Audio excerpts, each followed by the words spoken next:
Bienvenidos al eje temático número 8, continuando con el curso de electricidad básica industrial. En este caso nos toca tratar los temas de elementos de mando, señalización, relés y contactores. Y vamos a introducirnos en el guardamotor, que completaría la lista de componentes que podríamos encontrar en un tablero eléctrico industrial.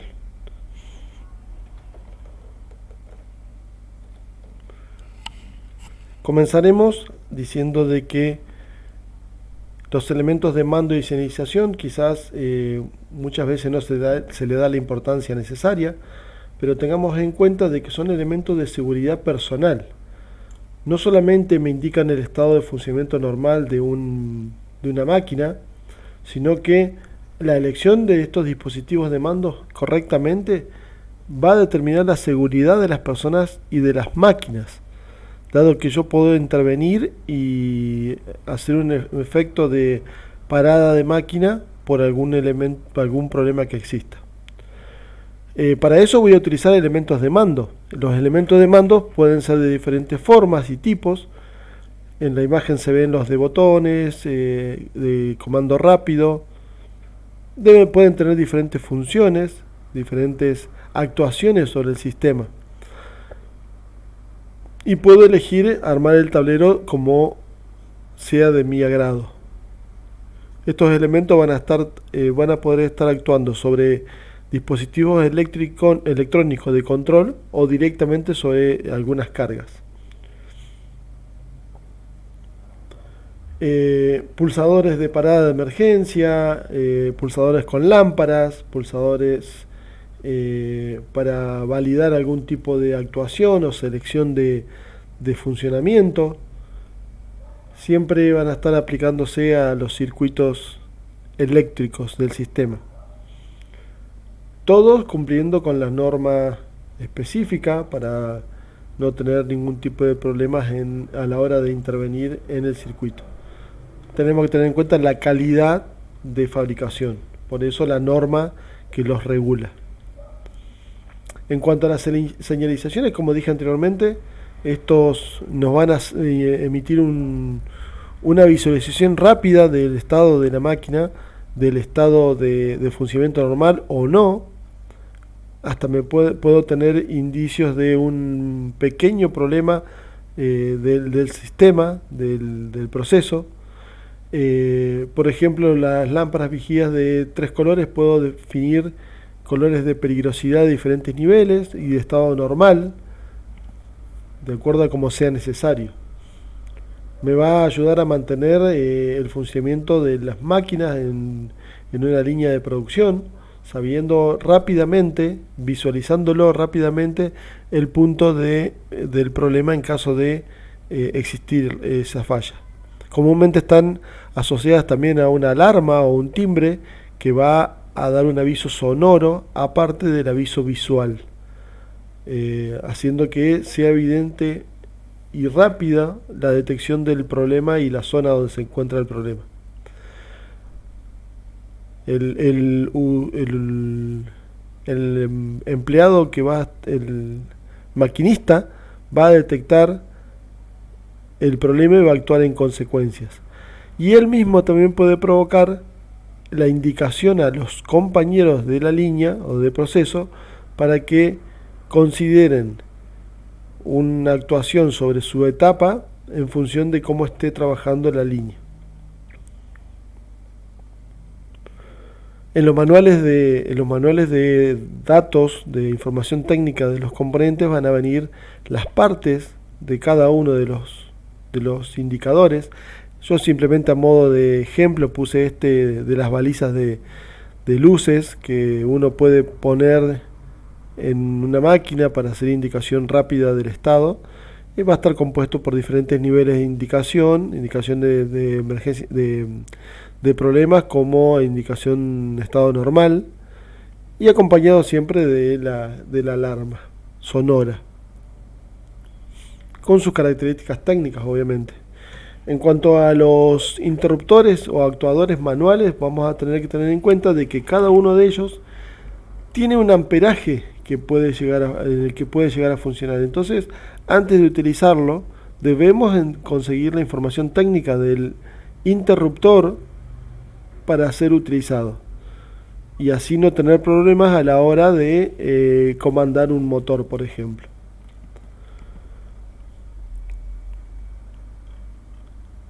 Para hablar del relé, vamos a definir que vamos a hacer uso de lo que aprendimos en las etapas anteriores, que es que cuando se alimenta un bobinado con una tensión, que se hace circular una corriente, él produce un campo magnético que va a hacer una atracción de un elemento que va a estar pivotado, y él va a conmutar los contactos principales.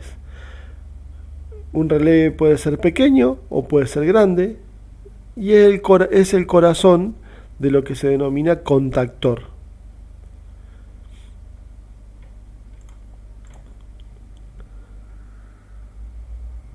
Para ver un poquito el esquema de funcionamiento, observamos que vamos a tener el elemento pivotante, la bobina que va a ser alimentada con la tensión de control. Recordemos que esta bobina tiene muy poca corriente, dado que solamente se encarga de excitar un imán, mejor dicho, de crear un imán al pasar corriente por él. Y el elemento que va a hacer contacto, el pivotante que va a hacer el contacto, la parte móvil con la parte fija, va a ser el que va a soportar la mayor carga de lo que se esté utilizando en el circuito. Es la fuente de corriente principal. Entonces tenemos separados comandos con baja corriente en la parte izquierda e inferior, y actuación de potencia en la parte superior. El elemento pivotante, cuando se deje de aplicar la corriente, va a volver a la posición inicial porque está trabajando un resorte en contrafuerza. Vamos a tener diferentes tipos de relé. Uno de ellos es el de armadura, y las configuraciones de cada uno de los interruptores internos van a venir graficadas en un esquema, normalmente abierto, normalmente cerrado, comúnmente según estén utilizándose estos relés. Conceptualmente, entonces, el relé se utiliza para manejar una carga de una corriente alta con una pequeña corriente de comando, excitando una bobina. El contactor no es ni más ni menos que un familiar del relé, solo que maneja corrientes elevadas. Están diseñados especialmente para manejar cargas elevadas, dado que puede manejar corrientes de hasta 8 o 10 veces la corriente nominal, o sea que va a soportar los arranques directos de los motores. Vamos a tener una bobina que va a ser excitada por una corriente pequeña, y esa bobina va a ser la que va a realizar el contacto mecánico de los terminales de potencia. Siempre vamos a tener una corriente de control para hacer actuación de los contactos principales. Obviamente que dependiendo de la marca y dependiendo de la corriente que va a manejar, van a venir diferentes tipos y modelos y formas de comando. Siempre voy a tener que informarme de la información técnica para ver cuánto es la corriente que se necesita para hacer un buen contacto en la parte de control, y cuál va a ser la corriente máxima que puede soportar ese contactor, cada uno de los contactores que están instalados. Obviamente dependen de diferentes formas y modelos, con contactos auxiliares o no, y va a poder ser utilizado, por ejemplo, para los comandos de motores, cuando se lo hace arrancar primero en estrella y después en triángulo, o para conmutar algún autotransformador, o para conmutar alguna carga de control de velocidad de motores. Acá se ve el esquema típico de lo que sería el contactor. Vemos el entrehierro, 1A y 1B, que va a concentrar el campo magnético cuando se excite la bobina 2. Cuando se excite la bobina 2, esto va a crear un imán y va a atraer 1A, va a atraer a 1B. Cuando 1B se mueva, va a ser el contacto principal, el que haga contacto, valga la redundancia, y si tengo auxiliares también van a conmutar para indicar que está activándose o no, de acuerdo a cómo esté el circuito. Y vamos a tener comúnmente uno normalmente abierto y uno normalmente cerrado. Quiere decir que cuando le doy corriente a la bobina, se mueve hacia la izquierda, activa la carga principal va a estar conectada entre 4A y 4B, o sea que entre los contactos externos principales, y también va a conmutar el normalmente abierto o normalmente cerrado de los contactos auxiliares, que se puede utilizar por ejemplo para encender una luz indicando de que la carga está activa. Vamos a tener partes de un contactor, vamos a tener una chapa identificatoria con sus características principales del contactor. Ahí se ve el paquete de bobinas, el elemento de resorte para posicionarlo en las condiciones iniciales sin aplicación de corriente, los contactos principales de carga y obviamente algunos actuadores auxiliares o contactos auxiliares. Acá se ve en las imágenes los diferentes circuitos de potencia y de control para tener relación sobre, por ejemplo, la bobina que se denomina K1. Esta bobina se activa siempre y cuando se cierre el circuito por ella. Por ejemplo, en este circuito vamos a tener un comando por pulsadores, donde voy a tener el cierre de S1 y tiene que pasar la corriente por F1, S0 y S1.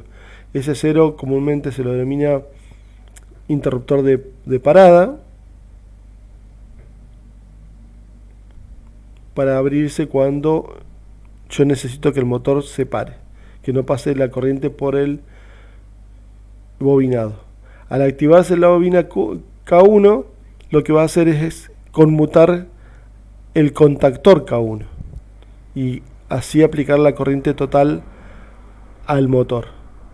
Si lo abro al circuito, deja de pasar corriente a la bobina de comando, y esa bobina de comando al no tener corriente va a despegar el K1 principal, que va a ser los contactos principales, y lo va a apagar. Obviamente que depende del circuito, como lo quiera utilizar, con diferentes comandos, pulsadores o acción directa. Van a haber diferentes diagramas y esquemas de mando. Puedo utilizarlo también para controlar, por ejemplo, un autotransformador y enviar la tensión, una tensión menor en el momento del arranque, y luego conmutarla a la tensión total cuando ya esté con la inercia vencida. Luego tenemos el guardamotor. El guardamotor es un dispositivo de protección electromecánico para un circuito principal. Una de las gran ventajas que tenemos en este componente es que está en él muchas funciones asociadas. Tenemos 3 en 1. Funciona para cortocircuitos, sobrecargas y fallas de fase.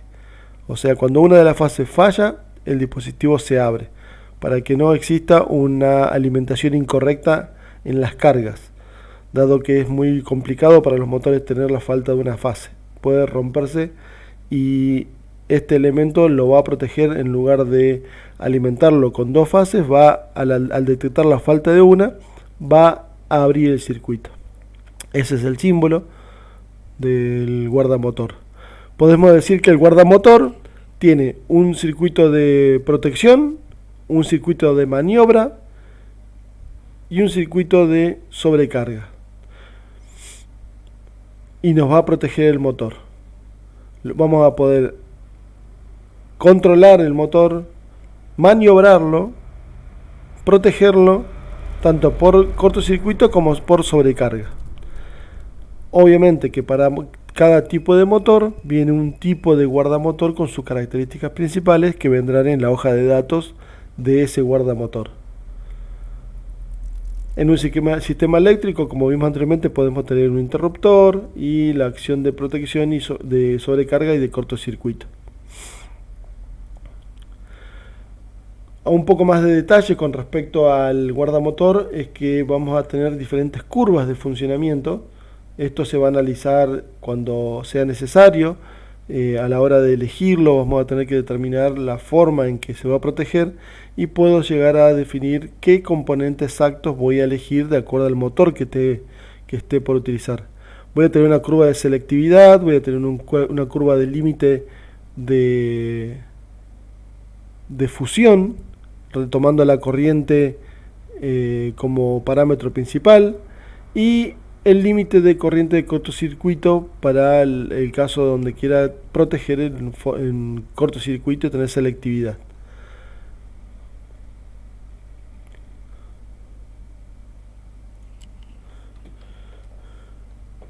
Bueno, a modo de resumen,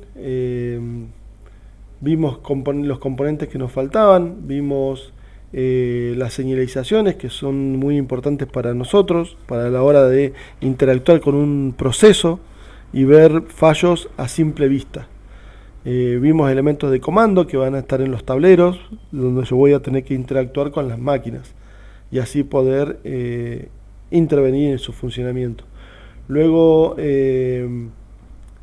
vimos el concepto del relé, donde dijimos que el relé usa un efecto magnético para atraer un elemento móvil, una parte móvil, y esta parte móvil va a hacer contacto con una parte fija que va a comandar la carga principal, siempre controlando el campo magnético de una bobina, ya sea para baja potencia o por ejemplo para alta potencia los contactores, que fue otro de los elementos que vimos. El contactor es como si tuviéramos un relé gigante para comandar grandes corrientes, pero el concepto de funcionamiento sería el mismo. Aplicando una pequeña corriente vamos a comandar el paso o no de una corriente principal hacia la carga, por ejemplo para controlar la corriente de un motor. También puedo usarlo para conmutar y cambiar funciones, cambiar circuitos o interlazar circuitos y así poder realizar arranques, por ejemplo, por autotransformador o por estrella triángulo o por resistores de potencia. Luego vimos el componente del guardamotor. En el guardamotor tenemos como principal característica de que es un conjunto todo en uno, es decir, tres elementos en uno, dado que voy a proteger por cortocircuito, voy a proteger por sobrecarga y a su vez voy a proteger por falta de fase a un motor. Son los elementos necesarios para proteger un motor, por eso se llama guardamotor. Y que para seleccionar el tipo de guardamotor que vayamos a utilizar en el motor adecuado, tengo que recurrir a la hoja de datos y verificar la corriente que va a manipular ese contactor referida al motor específico. Para eso voy a tener que leer la chapa del motor, verificar la corriente nominal, detectar que el guardamotor cubra esa corriente nominal y hacer la instalación. Como siempre les digo, en todos estos componentes que vimos, desde los fusibles hasta el guardamotor, hay que hacerse de las hojas de datos, dado que los fabricantes nos facilitan información técnica, y tablas y gráficos.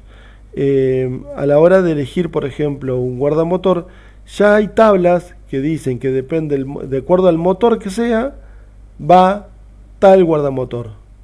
Eso es independientemente de la marca. Todas las marcas hacen lo mismo y obviamente ellos publicitan su producto, pero ya nos dan una tabla diciendo para tal tipo de motor de tanta potencia que le corresponde nuestro equipo X para protegerlo como guardamotor.